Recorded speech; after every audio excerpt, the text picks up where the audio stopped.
এত সুন্দর সুন্দর এই মতিচুরের লাড্ডুগুলো কিন্তু সব কয়টা আমি নিজে বানিয়েছি। এটা আমার নিজেরই বিশ্বাস হচ্ছে না যে এত সুন্দর সুন্দর লাড্ডুগুলো আমি নিজে বানিয়েছি। আসলে মতিচুরের লাড্ডু বানানো যে এতটা সহজ এটা আমি সত্যি আগে জানতাম না। যদি জানতাম তাহলে বাহির থেকে আমি আর কখনোই কিনে খেতাম না। তো অনেক বেশি পছন্দ করি এই মতিচুরের লাড্ডুগুলো। আসলে আমি যে মিষ্টিটা অনেক অনেক বেশি পছন্দ করি এরকম কিছু না, বাট মতিচুরের লাড্ডু আমার অনেক অনেক বেশি পছন্দ। কয়েকদিন পর পরই কিন্তু বাহির থেকে আনিয়ে আমি খাই। তো হুট করেই মানে এত বেশি খেতে ইচ্ছা করতেছিল, তো ভাবলাম যে দেখি আজকে একটু বানানো যায় কিনা। যখন ইউটিউব দেখলাম তখন তো আমার বানানোর আগ্রহটা আরও আরও বেশি বেড়ে গেল। কারণ মাত্র দুইটা উপকরণ দিয়ে এই মতিচুরের লাড্ডুটা আমি বানিয়েছি, আর এতটা সহজ ছিল মানে কি আর বলবো। মানে ফার্স্ট টাইম বানিয়ে আমি এতটা সাকসেস হব এটা আমি স্বপ্নেও ভাবিনি। তো ভাবলাম যে তোমাদের সাথে ভিডিওটা অবশ্যই আমি শেয়ার করি, কারণ তোমরাও, আমিও চাই তোমরাও মানে যারা যারা মতিচুর লাড্ডুগুলো পছন্দ করো তারা বাসাতেই বানিয়ে বানিয়ে খাও। তো ভিডিওটা শুরু করার আগে তোমরা কিন্তু আমার ভিডিও ভালো লেগে থাকলে লাইক কমেন্ট এন্ড শেয়ার করে দিবা। আমার আইডি ফলো দেওয়া না থাকলে কিন্তু একটা ফলো দিয়ে দিবা।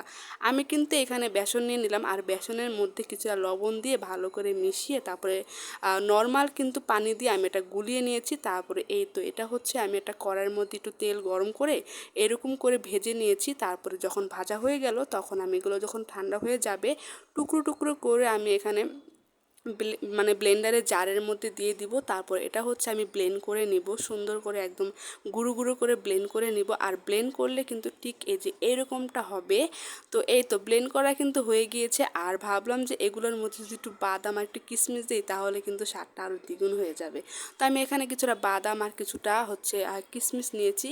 আর আমি এখানে কিন্তু একটা হাঁড়ি বসিয়ে দিলাম, আর এখানে কিছুটা পানির মধ্যে আমি হচ্ছে শিরা বানাবো আর কি, কিছুটা চিনি দিয়ে দিলাম। আর আমি কিন্তু যেহেতু প্রথমবার বানাচ্ছি আমি এত পরিমাণ করে বানাতে পারছি না, মানে আমি আন্দাজ মতো করে বানাচ্ছি। আর এখানে হচ্ছে আমি কিছুটা ফুড কালার দিলাম, আর ফুড কালারটা দিলে না এত সুন্দর একটা কালার হয়।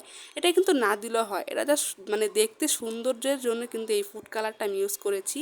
তারপরে শিরাটা যখন একটু আঠা আঠা হয়ে যাবে তখন হচ্ছে আমি এখানে এই তো গুঁড়ো করা সেই বেসনটা দিয়ে দিব আর কি। এই বেসনটা দিয়ে তারপরে মানে সুন্দর করে কিন্তু মানে এই শিরাটার সাথে এত সুন্দর করে মানে মিশিয়ে নিয়েছি।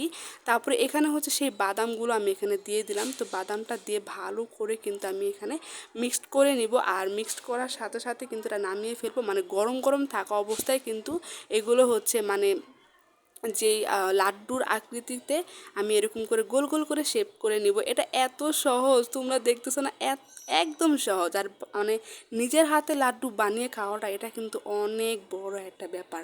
আর এটা না খেতেও অনেক বেশি মজা হয়, দেখতেই কি কিউট লাগতেছে না। তোমরা কিন্তু যারা যারা লাড্ডু পছন্দ করো এক্ষুনি বানিয়ে নাও, এটা কিন্তু সত্যি বলতেছি অনেক বেশি মজা হয়। আর কি কিউট হয়েছে না, কমেন্টস করে জানাও তো কেমন হয়েছে।